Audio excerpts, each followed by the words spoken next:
La démocratie au Bénin est-elle en danger?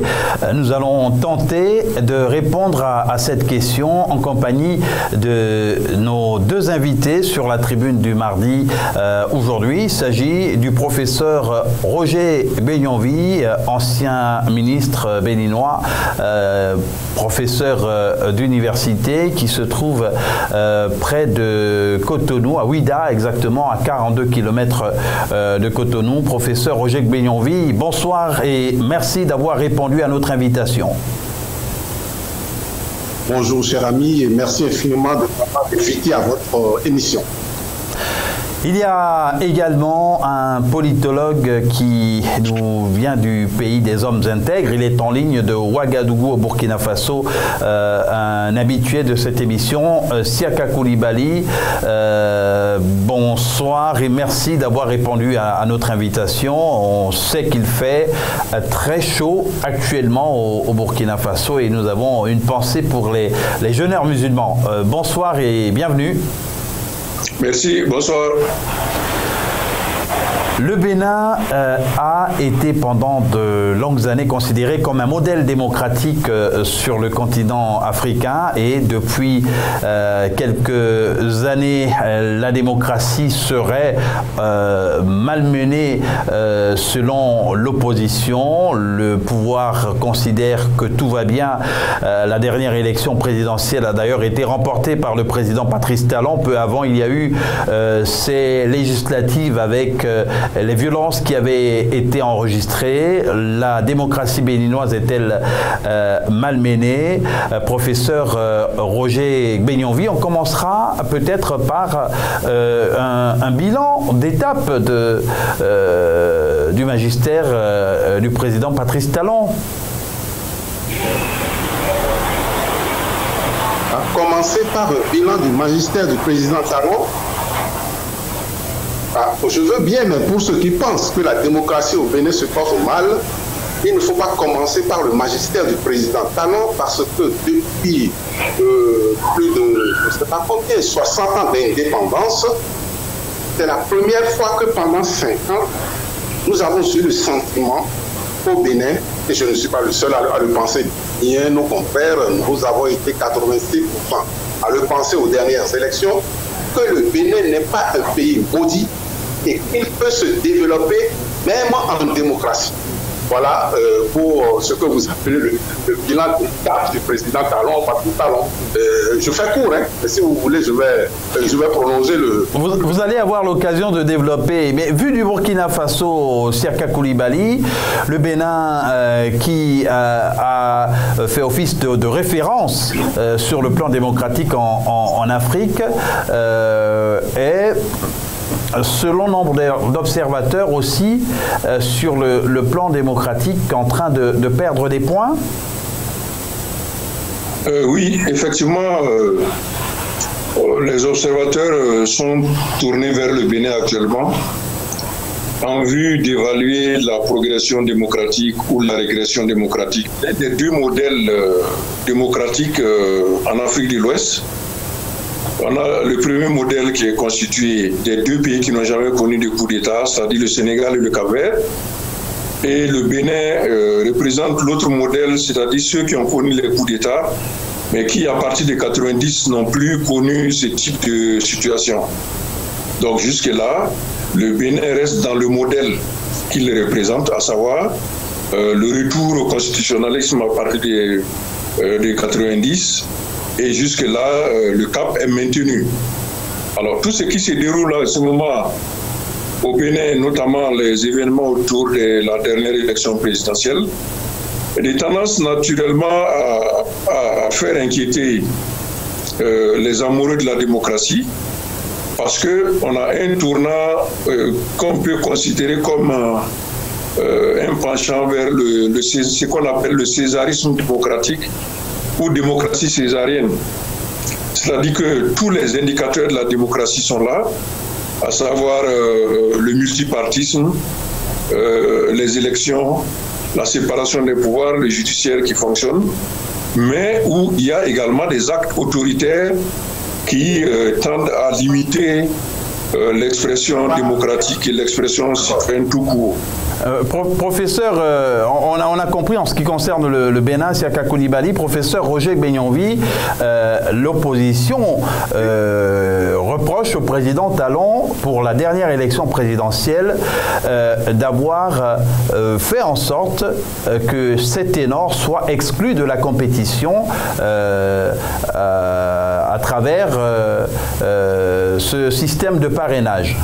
Parrainage qu'on a vu d'ailleurs également au Sénégal. Oui, oui. Oui, personne, cher ami, n'a été exclu de la compétition présidentielle. Il se trouve, parce que les gens qui sont à l'extérieur, y compris nos amis, je ne connais pas un seul pays en Afrique de l'Ouest qui ait compté 278 partis politiques. Vous m'avez bien entendu. 278 partis politiques qui faisaient chanter le chef de l'État. Et je ne connais pas non plus, je connais mal peut-être l'Afrique au sud du Sahara, je ne connais pas non plus un pays africain au sud du Sahara dont les syndicats étaient des syndicats, non pas de travailleurs, mais des syndicats de vacanciers. Ils passaient 6 mois de l'année, je vous dis bien 6 mois de l'année, à faire grève et l'État devait les payer à faire grève. Eh bien, avec 278 partis en démocratie, avec des syndicats qui étaient des syndicats de vacanciers et non pas de travailleurs, aucun pays en démocratie ne pouvait se développer. Ce qu'a fait le président Patrice Talon, c'est de résoudre ce problème de multipartisme intégral qui ne voulait strictement rien dire avec 278 partis. C'est de régler ce problème de syndicats qui n'étaient pas des syndicats de travailleurs mais des syndicats de vacanciers. Et c'est de régler, on ne le dit pas assez, le problème de l'impunité. Depuis 5 ans, l'impunité a régressé mais énormément au Bénin. Nous ne pouvions pas, avec 278 partis, avec des syndicats de vacanciers et avec l'impunité qui avançait, qui progressait, il n'y en avait que pour elle, l'impunité, nous ne pouvions pas nous développer. Il a réglé en 5 ans ces 3 problèmes et nous nous sommes vus en train de développer et nous ne nous sommes pas reconnus, nous qui avons été pendant les premières 12 années de notre indépendance l'enfant malade de l'Afrique, parce qu'on allait de coup d'État en coup d'État, ça ne conduisait à rien. Un coup d'État est arrivé et s'est baptisé révolution. Nous avons fait la révolution, ça n'a conduit à rien. Parti unique, tout unique, ça n'a conduit à rien. Nous sommes allés en campagne, pas en campagne, en conférence... conférence nationale des forces des forces vives de la nation, mais ça n'a rien donné non plus parce qu'on nous a dit parti et multipartisme intégral et nous nous sommes retrouvés avec 278 partis. Il fallait bien quelqu'un qui aime la démocratie et qui sait qu'une démocratie qui n'est pas encadrée, ça conduit tout droit à l'anarchie. Et nous étions, nous, Béninois, en 2016, au bord de l'anarchie. Il faut remercier Patrice Talon, et c'est ce qu'ont fait 86% des Béninois votants, mais de nous avoir mis sur les rails du développement en démocratie. La démocratie au Bénin n'est pas du tout en recul, bien au contraire, c'est désormais une démocratie encadrée. Et une démocratie qui n'est pas encadrée, eh c'est la porte ouverte sur l'anarchie ou sur la dictature. Voilà. Il faut encadrer la démocratie, c'est ce que dit absolument, le professeur. En Allemagne, par exemple, la démocratie est encadrée. Il n'y a pas plus de 5 partis dans ce pays parce qu'il y a un règlement tel que si vous n'avez pas au moins 5% d'électeurs, vous n'entrez pas au Parlement. Résultat, il n'y a pas plus de 5 partis politiques en Allemagne, en République fédérale d'Allemagne. C'est pourtant une belle démocratie. La démocratie est aussi encadrée aux États-Unis et d'ailleurs considérée comme la première démocratie avec seulement deux partis politiques. Siaka Coulibaly, doit-on finalement opter sur le continent africain pour cet encadrement démocratique qui vient d'être évoqué par le professeur Roger Gbenyonvi, qui tiendrait compte des réalités qui pourraient passer pour des écueils à l'éclosion de la démocratie. Nous avons quelques soucis de liaison téléphonique avec Siaka Coulibaly que nous allons certainement retrouver d'un moment à l'autre. Mais professeur Roger Gbenyonvi, nous vous invitons à... Siaka Coulibaly est présent. Siaka Coulibaly, on doit aller vers une adaptation du modèle démocratique pour les pays africains? Oui, c'est vrai que la réflexion court au niveau des spécialistes. Et effectivement, le constat de la vie politique, démocratique dans les pays africains, notamment les pays francophones, laisse à faire penser qu'il y a une nécessité de faire adapter le modèle politique et juridique à un socle social et culturel. C'est vrai, la réflexion y existe, mais là où il faut interpeller, c'est que ce modèle qui doit être repensé, il doit être un modèle qui vient de l'intérieur des sociétés africaines et non pas d'initiatives des pouvoirs politiques qui tournent effectivement les règles à leur faveur. Tout le monde a le regard tourné aujourd'hui vers le Rwanda, qui est en train d'expérimenter un modèle de démocratie dirigée, effectivement, qui semble donner quelques résultats d'un point de vue économique et social. Et ça fait penser beaucoup de gens aujourd'hui qu'il faudrait peut-être revoir les modèles politiques africains, etc. Je suis d'accord que la réflexion nécessite d'être menée. Je participe également de ce mouvement-là. Maintenant, est-ce que c'est pour cette raison que certaines entorses aux règles universelles devraient être tolérées? Là, c'est une autre question. Mais le Rwanda est également critiqué pour le caractère autoritaire de son régime, malgré les exploits économiques qui sont avancés, malgré les résultats également en matière de lutte contre la mauvaise gouvernance, les résultats en matière de lutte contre la pauvreté, même s'il reste beaucoup à faire. Nous allons suivre un extrait du président Patrice Talon, un extrait de sa déclaration alors qu'il venait de rendre visite à des éléments des forces de l'ordre qui avaient subi des violences lors de la dernière élection présidentielle, lors du premier tour de cette élection qu'il a remportée avec une majorité écrasante.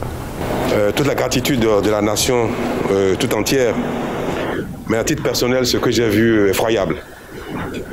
Je suis meurtri parce que j'ai vu combien de gens qui sont allés servir la nation, dégager simplement les barrages qui ont coupé le pays en deux et qui ont fait l'objet de tirs nourris pendant cette noble mission d'ouverture des voies pour relier le nord et le sud, pour que les pays de l'Interland qui utilisent notre port reçoivent leurs marchandises, leurs médicaments. Parce que si on n'avait rien fait du tout, ça aurait duré combien de temps? Qu'est-ce que le pays serait devenu? Le sud, les besoins des uns et des autres, le pays de l'Interland. Ils sont allés sur ces deux voies, après échec des négociations, des discussions, pour ramener les enfants les uns et les autres à la raison, parce que la plupart sont manipulés. Faute d'avoir pu raisonner les concernés, ils ont entrepris de dégager la voie. Enlever les troncs d'arbres, enlever les véhicules qui ont été disposés en travers de la voie. Et pendant qu'ils faisaient, on leur a tiré dessus sans cesse, pendant pratiquement 48 heures. Et avec autant de blessés.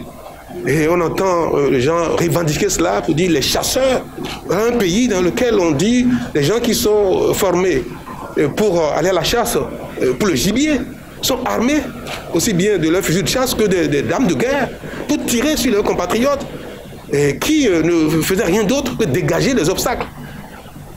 Je crois qu'on a atteint des proportions inacceptables dans la République. Et nous allons tout faire pour que cela ne se répète plus jamais. Professeur Roger Gbenionvi, le président béninois Patrice Talon s'exprimait alors qu'il avait rendu visite à des éléments des forces de l'ordre blessés.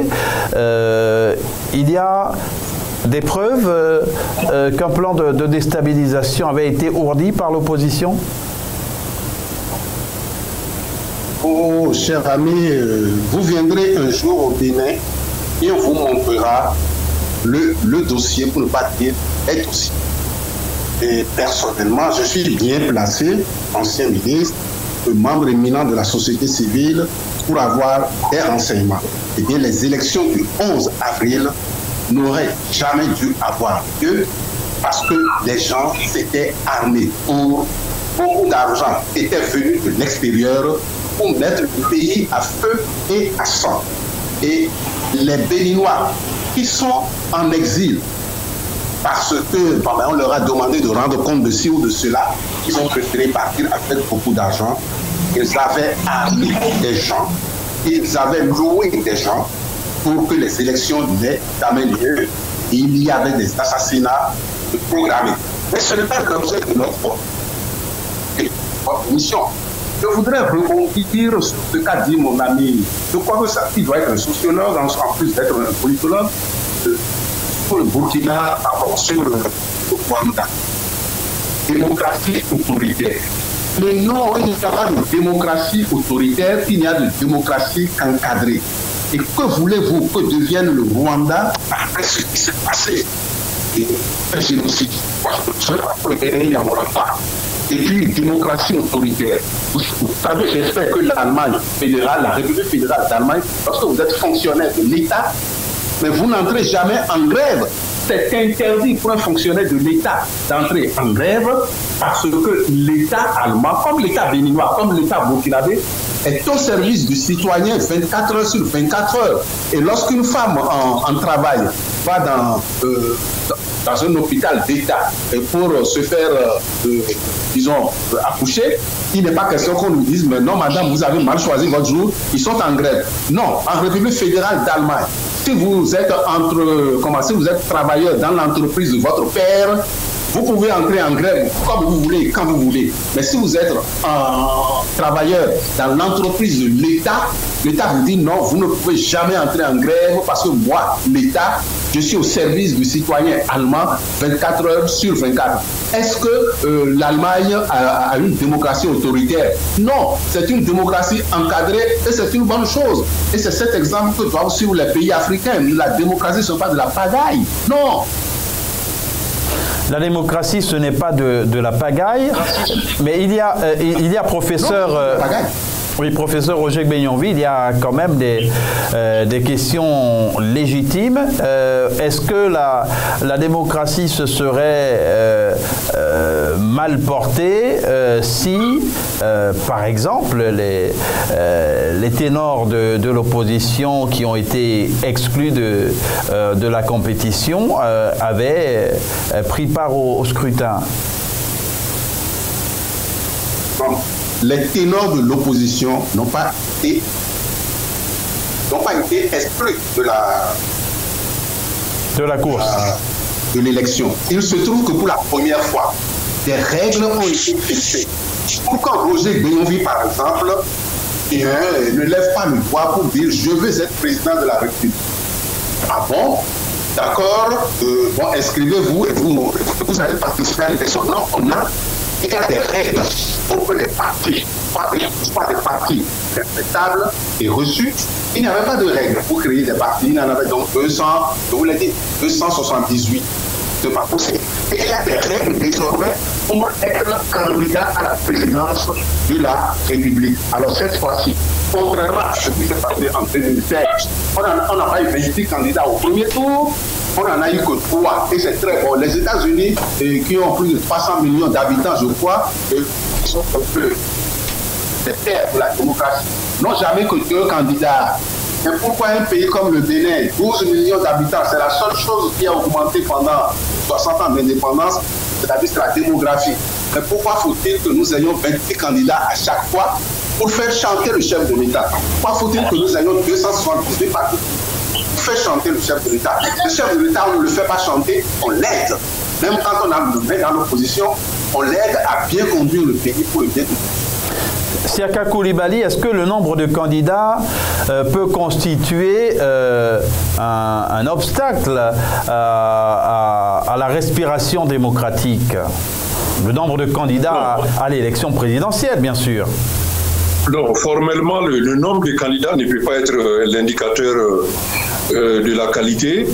il peut juste représenter une certaine vivacité de cette démocratie, mais aucun critère légal n'est fixé pour exiger une certaine participation politique. Cependant, on doit être d'accord pour considérer que le fait que tous ceux qui le souhaitent soient en mesure de se présenter à l'élection présidentielle, c'est quand même le signe que la démocratie et le multipartisme et la société pluraliste sont fonctionnels. Ce sont des indicateurs de ce type-là. Maintenant, au plan formel, une personne qui est sous le coup d'une poursuite judiciaire ne peut pas en même temps être en train d'exercer ses droits civils et politiques, ce qui fait que finalement, dans les pays où nous sommes... Non, monsieur Koulibaly, je peux vous répondre. Oui, professeur Benyovi. Que tous ceux qui le souhaitent puissent se présenter. D'ailleurs, vous avez vous-même apporté déjà une petite chose à voir. Et notre constitution du Bénin, la constitution que nous avons votée en 1990, dans cette constitution, il faut que vous ayez 40 ans pour pouvoir vous porter candidat à la présidence de la République. Et si vous avez 70 ans, l'âge que j'ai dépassé largement, et vous ne pouvez plus être candidat à la présidence de la République. Vous pouvez être candidat à la députation, vous pouvez être candidat à être maire, et si vous avez 70 ans, vous ne pouvez pas être candidat à la présidence de la République, et il faut avoir 40 ans. Voilà déjà des empêchements créés en Constitution. En plus de ces empêchements constitutionnels, il y a maintenant des règles telles que le parrainage, telles que la représentation du parti dans tous les départements du pays à un certain niveau, pour qu'il puisse se dire ce parti, pour qu'il puisse se dire ces partis nationaux. Mais sinon, les partis, comme la joie que nous avions, c'est pareil, on disait, mais j'ai un parti, et plus ça y est. Donc, ne peuvent pas se présenter comme candidat à la présidence de la République pour ce que la Constitution l'interdit au Bénin. La Constitution l'interdit, et vous le soulignez tantôt. Il y a le cas de l'opposante Rekia Madougou, qui a quand même suscité pas mal d'interrogations et finalement entraîné de vives critiques vis-à-vis de la CRIET, qui serait pour beaucoup d'opposants un instrument aux mains du pouvoir pour neutraliser les adversaires politiques. Oui, mais M. Koulibaly, vous savez que Mme Rekia Madougou... Non, ce n'est pas M. Koulibaly qui pose la question. Hein. Professeur Benyovi. On n'a jamais vu pendant 5 ans au Bénin prendre part aux luttes de l'opposition, prendre la tête de l'opposition. Professeur. 3 semaines avant la désignation de candidat ou de la candidate parti des démocrates, on la voit se pointer et c'est elle qui, sur la base, je ne sais pas pourquoi, est devenue candidate à la place du président du parti, M. Éric Ourité, est devenue candidate de ce parti et pas conséquent candidat de l'opposition. Et il était normal que ceux qui étaient désignés, les maires et les députés, pour lui accorder le parrainage, lui a refusé le parrainage. On ne vous a pas vu, madame, sur le terrain. C'est Éric Ourité qu'on a vu. On ne peut pas vous accorder le parrainage, sinon notre parrainage ne vaut plus rien du tout. Alors, je pense que le cas de madame Rekia Madougou saute aux yeux.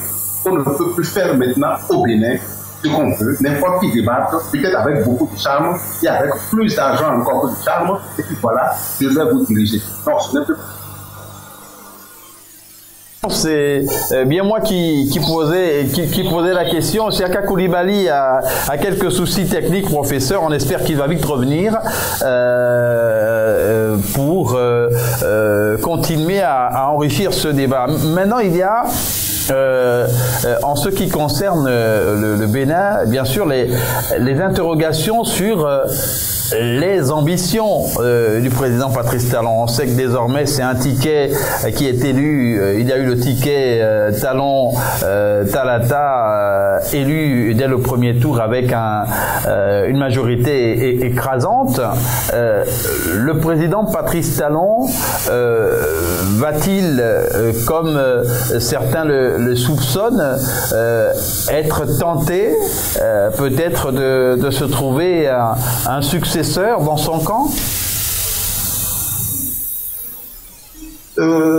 Excusez-moi infiniment, je pense qu'il faut bien qu'il se trouve un successeur dans son camp pour que le travail qu'il a entrepris et qui est apprécié des Béninois, qui sont allés voter, qui est apprécié des Béninois à 86%, pour que ce travail soit poursuivi. De toute façon, je serais bien sûr qu'après 10 ans de Patrice Talon, même si celui qui arrive n'est pas de son camp, il veuille nous faire retourner en arrière. Je crois que le peuple béninois, qui est très politisé, même s'il est majoritairement, le peuple béninois lui dira, nous avons pas il a fait autre chose et il a fait bien mieux. Ne nous faites pas retourner en arrière. Donc je vous réponds, moi je souhaite qu'il trouve quelqu'un dans son camp pour que le beau travail puisse se suivre, mais le peuple béninois lui-même veillera à ce que, quelle que soit la personne qui lui succède, le travail soit poursuivi. Et il y a à l'actif de Patrice Talon, selon de nombreux éléments, eh bien des indicateurs économiques qui sont tout à fait favorables. Le secteur du coton a explosé. Le pays a désormais un secteur de l'or blanc florissant. Il y a eu aussi cette crise avec le Nigeria qui a été géré, à en croire là aussi de nombreuses sources de façon remarquable. Il est reproché au président Patrice Talon de gérer le Bénin comme une entreprise.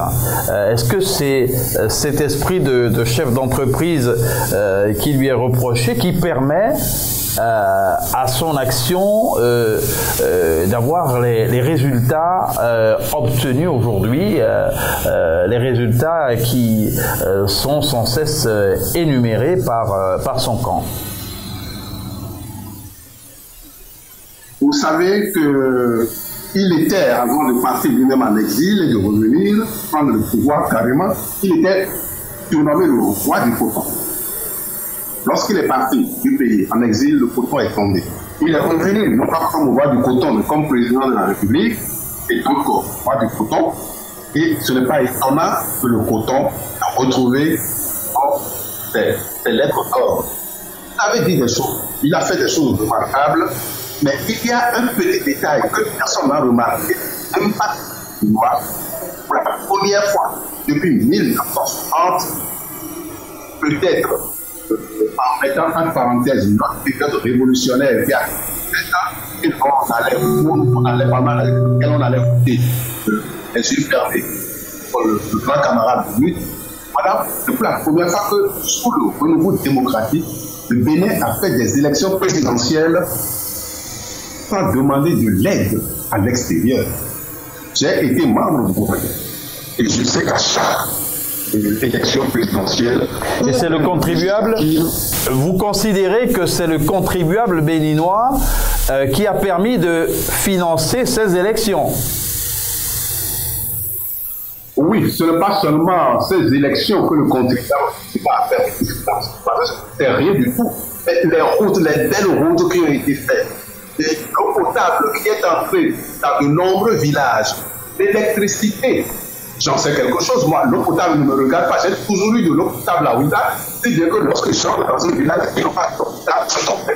On ne voit pas d'eau potable, c'est naturel. Mais pour beaucoup de villages, c'est même localité plus grande, ça n'allait pas de soi. Avec le président Poly et avec nos impôts, le budget de l'État, c'est de l'énergie qui est devenue, je n'en vois pas mes yeux ni mes oreilles, qui est devenue stable. qui est devenu stable, qui appartenait à un gouvernement où tous les jours on en parlait, où tous les jours on allait à la station bancaire pour que le électeur ne pas quelque chose de stable. Avec lui, voilà les fondamentaux. Donc, il faut de l'eau, il faut de l'énergie. On puisse se développer, et ce n'est pas étonnant qu'en 5 ans, on ait le Bénin, nous, qui vont au Bénin, d'appartenir aux 4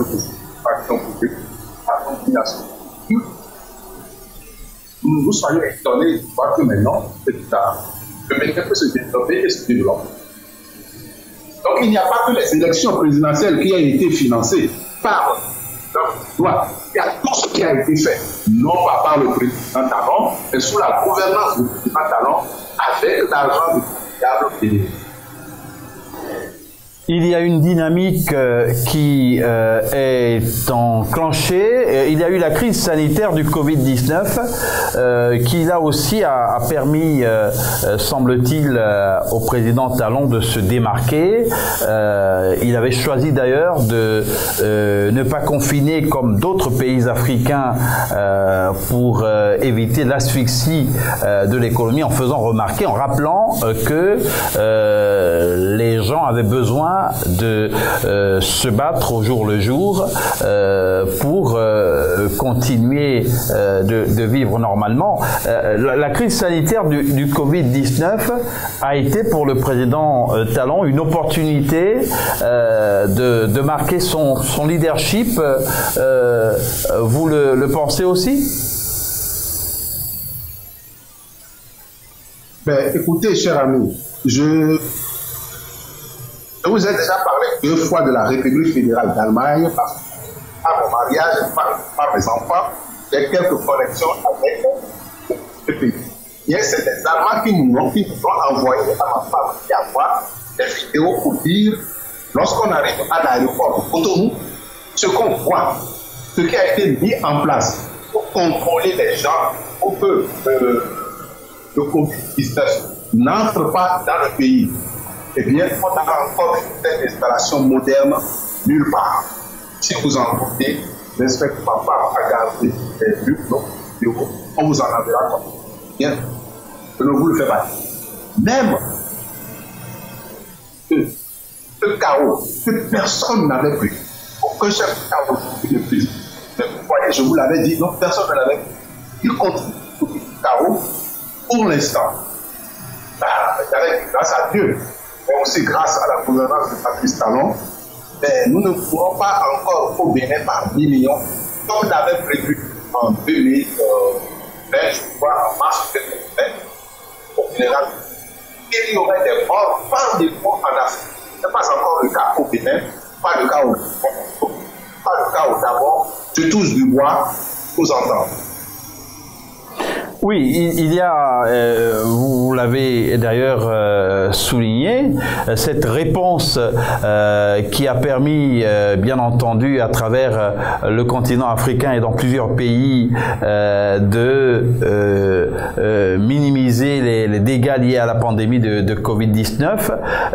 Mais il y a surtout aussi peut-être ce facteur qui échappe au commun des scientifiques ou des chercheurs, un facteur non maîtrisé, peut-être aussi le facteur climatique, entre autres. Oui. Et ce que je reproche moi personnellement à l'Europe, c'est là. Pourquoi l'Europe, pourquoi l'Occident, pourquoi l'OMS, pourquoi l'Organisation des Nations Unies n'envoie pas les spécialistes pointus en Afrique sur le Sahara pour essayer d'analyser pourquoi ces gens que nous avions condamnés à mort par le Covid-19, pourquoi ils ont l'air de s'en sortir. Peut-être que les résultats qu'ils vont obtenir de leurs études et de leurs analyses, peut-être que ces résultats vont aider le monde à s'en sortir. Mais attention, le monde n'est pas habitué à penser qu'une quelconque solution peut venir de l'Afrique, premièrement. Deuxièmement, mon cher ami, est-ce que le monde occidental n'est pas cynique? Est-ce que le monde occidental veut vraiment de traiter ce mal-là. Est-ce que le monde occidental ne veut pas en profiter pour se faire de l'argent et encore de l'argent? C'est un procès d'intention. Je vous prie de mettre une croix dessus. Mais écoutez, nous allons justement revenir à ce qui nous intéresse particulièrement aujourd'hui, c'est la situation de la démocratie au Bénin. Je rappelle que nous étions au début de cette émission, de ce débat en compagnie de Siaka Coulibaly, politologue du Burkina Faso, qui en raison de problèmes de liaison Internet n'est pas resté avec nous jusqu'à présent. Il y a, en ce qui concerne le Bénin, de nombreuses interrogations. Il y a l'aspect sécuritaire avec, bien sûr, les menaces terroristes qui touchent de nombreux pays du Sahel. Le Bénin a dernièrement, en ce qui concerne l'élection présidentielle, alerté de tentatives de déstabilisation.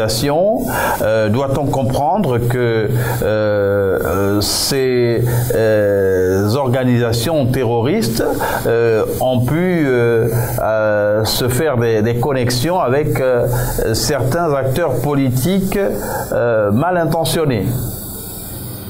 Oui, nous sommes de toute façon, indépendamment des acteurs politiques mal intentionnés, il faudra que vous accordiez au moins une d'antenne à parler qu'il puisse répondre à tout ce que j'ai entendu. En dehors des intentions, des idées mal intentionnées, sur le plan politique plus ou moins en exil, en fuite, il n'y a que le Bénin à la fin. Nous sommes entourés, que les Nigériens, nous excusent, ce ne sont pas eux qui sont mauvais. Nous avons une frontière avec le Niger, nous avons une frontière avec le Burkina Faso, et voilà deux pays où les terroristes menacent. Il paraît que du Burkina Faso, certains d'entre eux viennent reposer au Bénin, au nord Bénin, avant de retourner à Raï. Mais ça, c'est des secrets d'État. On ne peut pas en parler ici. Et donc, veuillez accepter que je n'en dise pas plus, Les dispositions prises par l'État béninois pour que les djihadistes traversent par notre frontière, le Congo, et le Niger et le Faso. J'ai oublié le Nigeria, mais je crois que Boko Haram est quand même assez loin. Bénin qui s'est dit au nord, mais nous ne sommes pas bien entourés. On fait très attention.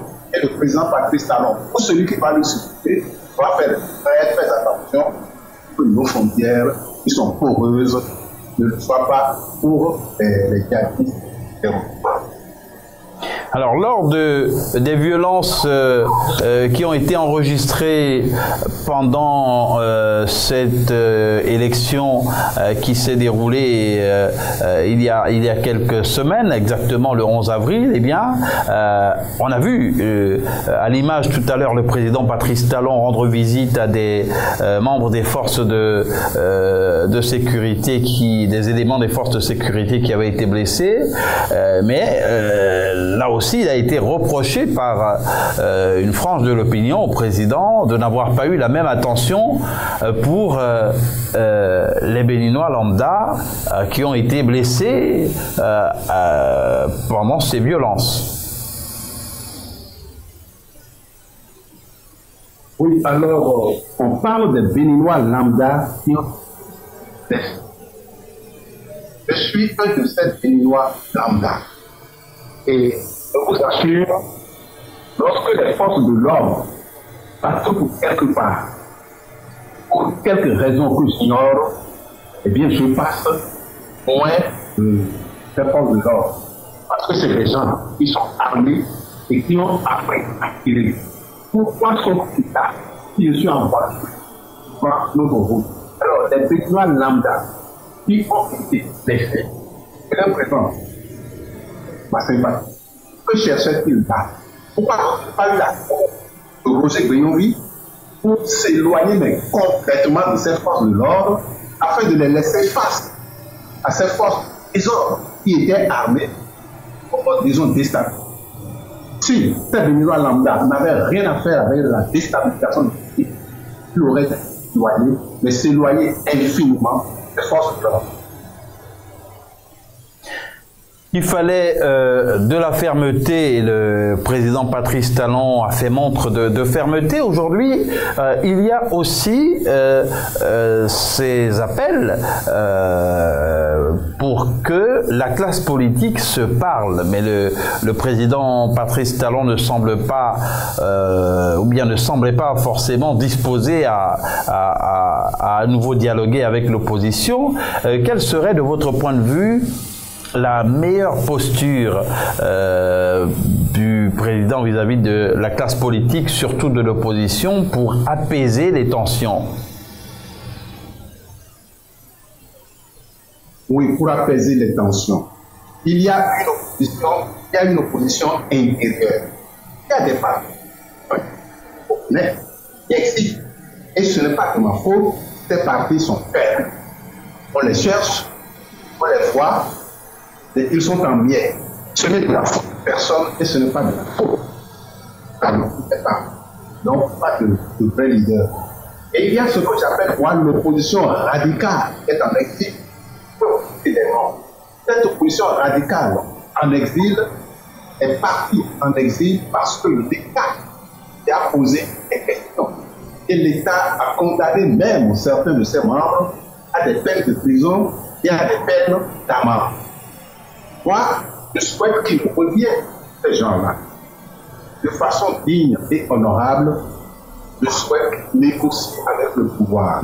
Parce que s'ils ont tenté par tous les moyens de déstabiliser l'organisation des élections du 11 avril, c'est parce que je me mets à leur place. Patrice Talon, qui remplit pour 5 ans, qu'est-ce qu'eux ils font? Ils sont en exil depuis 5 ans. Est-ce qu'ils vont encore rester en exil pendant 5 ans? Non. L'exil n'est pas un royaume, pour penser à Bergame. L'exil n'est pas un royaume, c'est une errance triste sans fin. Moi, je ne souhaite pas. Et des Béninois en errance triste et sans fin. Il leur revient d'entrer en négociation secrète, discrète, avec le pouvoir de leur pays pour entrer bail et commencer peut-être à purger leur peine en s'étant entendu qu'après 6 mois, 1 an, en fait, ils n'ont pas toujours été utiles au pays. Ils ont même été parfois très utiles au pays. Bien, dans son air, au bénéfice au bénéfice la veille. Le chef de l'État a le pouvoir de mettre ils peuvent négocier l'idée de ce pouvoir. Je souhaite qu'ils en profitent et qu'ils négocient pas. Il faut tenir compte de ces leaders politiques béninois qui sont exilés aujourd'hui. On pense à Ajavan, qui avait été un des soutiens du président Talon pour son élection lors de son premier mandat. Il y a aussi d'autres acteurs politiques qui ont choisi de continuer donc de se battre sur place, mais il y a ce sentiment également partagé par de nombreux Béninois que nous avons entendu, selon lequel, sur le plan économique, même s'il y a eu de très bonnes réalisations à l'actif du président Talon, eh bien, les choses deviennent de plus en plus difficiles. Qu'en dites-vous? Excusez-moi, c'est vous. La question, mais quelque chose est de plus en plus. Quelque chose vient de plus en plus. On parle librement dans ce pays, qu'on soit pour ou contre le président Talon, on parle librement, qu'on soit pour ou contre le président Talon, on va librement dans les fêtes, on va librement à la messe, on va librement faire à la messe, à y aller, bon, etc. Qu'est-ce qui va mal dans le pays? Qu'est-ce qui va mal? Non? Écoutez, cher ami, vous m'avez présenté tout à l'heure comme ancien ministre, oui, et si aujourd'hui, le procureur de la République me convoque, on vient de découvrir que lorsque vous avez été ministre, vous avez creusé un trou, on ne sait pas ce que vous avez fait, quel budget qui a quand même disparu. Et je suis en droit de répondre. Si je ne réponds pas et que je passe par Lomé pour me retrouver à Paris, ce qui est impossible dans mon cas parce que je n'ai pas l'argent qu'il faut, c'est que j'ai quelque chose à vous reprocher. Quand l'État qui vous a confié une mission républicaine, une mission étatique, vous demande de rendre compte, mais vous devez avoir l'élégance patriotique de rendre compte et non pas de prendre le chemin de l'exil. Non, ce n'est pas élégant ça, pas du tout. Il faut donc rendre compte, mais là encore il y a ces soupçons de l'opposition vis-à-vis de la justice. L'opposition radicale considère que la justice justement n'est pas tout à fait équitable. Ça c'est ce que pense l'opposition radicale. Mais vous, la lecture que vous faites, professeur Roger Gbenionville, de la situation actuelle, vous fait-elle dire qu'il y a sur le plan démocratique à l'horizon une consolidation des acquis possible? Est-ce que ce qui a été mis en place, notamment en ce qui concerne les candidatures à l'élection présidentielle avec les parrainages, ne pourrait pas être défait par le successeur de Patrice Talon? Si ces acquis sont défaits, on m'a déjà posé la question. Quelqu'un m'a posé la question avant. Non? Mais si le 11 avril passé, le pays basculait dans un autre temps, chassait Patrice Talon et se choisissait une action, quelles sont les réformes entreprises par Patrice Talon? Réformes personnellement radicales, quelles sont les réformes que vous allez garder en faveur de répondre à la journaliste, madame, je choisis tout réforme. Parce que ce pays a besoin d'être réformé courageusement et radicalement.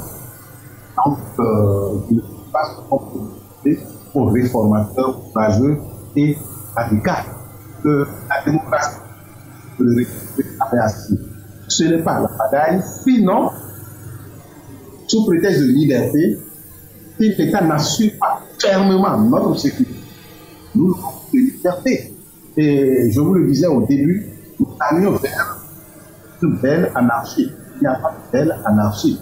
Et récemment, avant le 11 avril, l'opposition radicale, je le dis, et je peux mettre la main sur la Bible ou le Coran pour le conflit.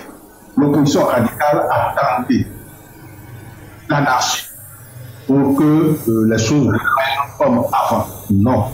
L'opposition radicale à l'extérieur n'a pas réussi et c'est tant mieux.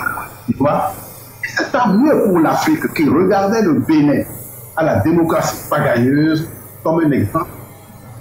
Moi, je souhaite que l'Afrique continue de regarder le Bénin.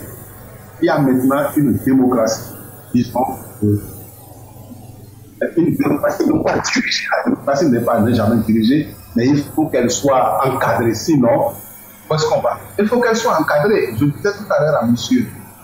Ibali que nous avons dans notre constitution deux articles. Si tu n'as pas 40 ans, va t'occuper de tes oignons. Si tu as 70 ans, va t'occuper de tes oignons. Tu n'as rien à faire à la présidence de la République. Si tu n'as pas 40 ans, tu n'as rien à faire à la présidence de la République. Si tu as 70 ans, et voilà déjà un encadrement.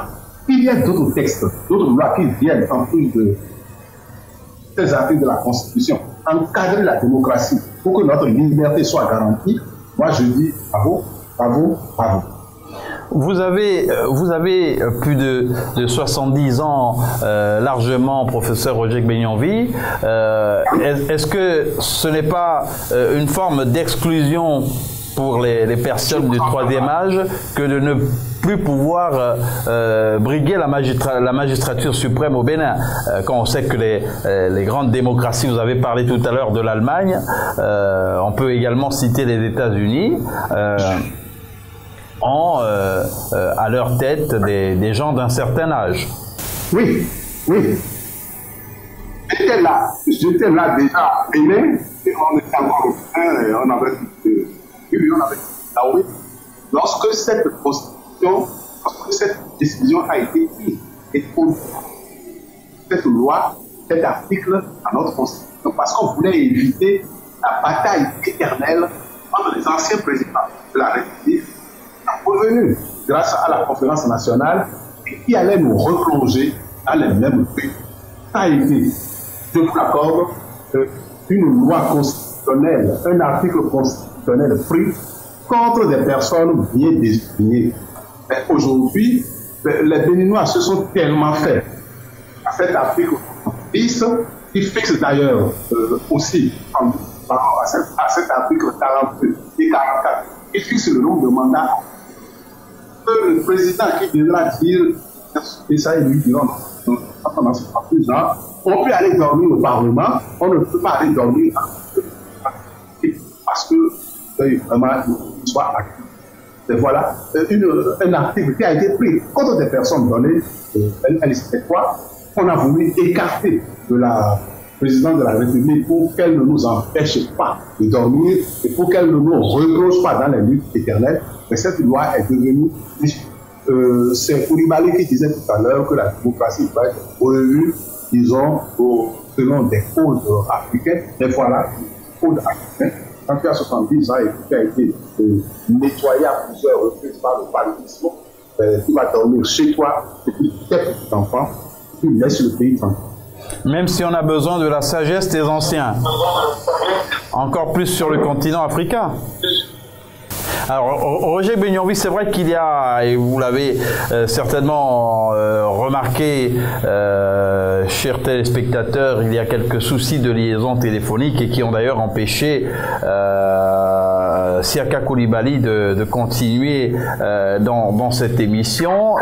On note tout de même, et là on est en train de conclure l'émission, qu'il y a et c'est également reconnu par de nombreux observateurs, de gros efforts qui ont été fournis par le président Talon pour améliorer de nombreux pans de l'activité économique au Bénin.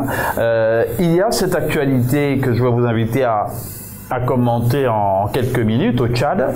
Il y a eu la disparition du maréchal Idriss Déby Itno, et puis ce mardi, des manifestations de la société civile, de partis d'opposition pour demander que le CMT laisse la gestion de l'État à des civils, remettre le pouvoir aux civils. On a enregistré, selon des sources de la société civile, 2 morts. Un commentaire sur la situation au Tchad avant de conclure?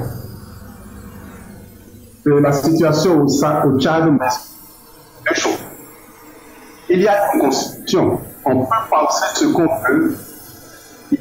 Déby Itno qui aura été au pouvoir pendant 30 ans. Et quand on vient au pouvoir par un coup d'État, l'expérience montre qu'on ne peut pas. Mais il a laissé une constitution. Pourquoi cette constitution n'a pas été respectée? En l'absence de l'État, à sa mort, je ne sais pas pourquoi, le pouvoir revient pour quelque temps au président du Parlement. Pourquoi on a balayé du revers de la main cette constitution pour que soit continue. La deuxième chose, pardon, que ce soit le président quelqu'un continue. La deuxième chose qui m'a frappé, c'est la présence à cette du représentant de l'Europe en la personne en français et qui est venu dire son soutien à l'un des départements français, à l'un des départements africains de la France. Ça m'a choqué.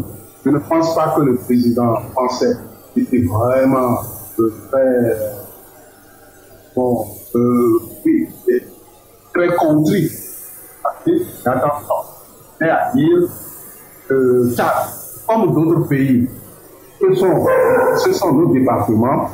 Je suis venu le redire à l'enterrement dans nos fils unis. On a saboté la Constitution. On a saboté la Constitution.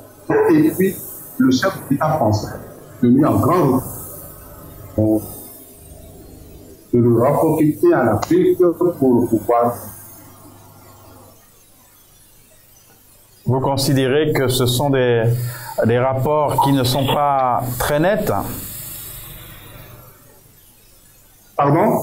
Vous considérez que ce sont des relations qui ne sont pas du tout nettes, que ce sont des relations d'intérêt? Oui, parce que, bon, la France-Afrique, nous avons commencé à dire il y a peu que la France-Afrique est en train de mourir, mais si la France-Afrique meurt, que se passe-t-il? Qui n'a plus de soutien et qui ne comptera plus en Europe. Or, l'Europe, et notamment l'Union européenne, a besoin que la France existe dans le monde. Et la France ne peut pas exister dans le monde sans ses enfants. Voilà la vérité. Si j'étais le président français, mais tout pour que la France-Afrique reste la France-Afrique, parce que la France en a besoin pour exister en Europe, pour exister en Europe. C'est aux Africains à prendre conscience de cette importance et à faire ensemble, parce que seul, vous allez vous casser là-dedans, à faire ce qu'il faut faire ensemble pour activer les liens esclavagistes de la France-Afrique. Professeur Roger Igbenionvi, merci. Je rappelle que vous êtes universitaire, ancien ministre béninois. Le thème de cette émission a été Bénin, la démocratie est-elle en danger? Nous étions également en compagnie de Siaka Koulibaly, politologue du Burkina Faso. La qualité de la connexion Internet a été telle qu'il n'a pas été possible pour lui d'être jusqu'à présent en notre compagnie. On a eu, c'est vrai, aussi quelques soucis sur la liaison téléphonique avec le professeur Igbenionvi, que nous remercions à nouveau pour sa disponibilité. Merci à vous, fidèles téléspectateurs, d'avoir répondu, d'avoir été fidèles à ce rendez-vous. Et merci de ne jamais désespérer de l'Afrique malgré tout, car l'Afrique est la mamelle du monde. Très bonne suite de programmes sur Label Radio et Télévision, votre chaîne panafricaine internationale.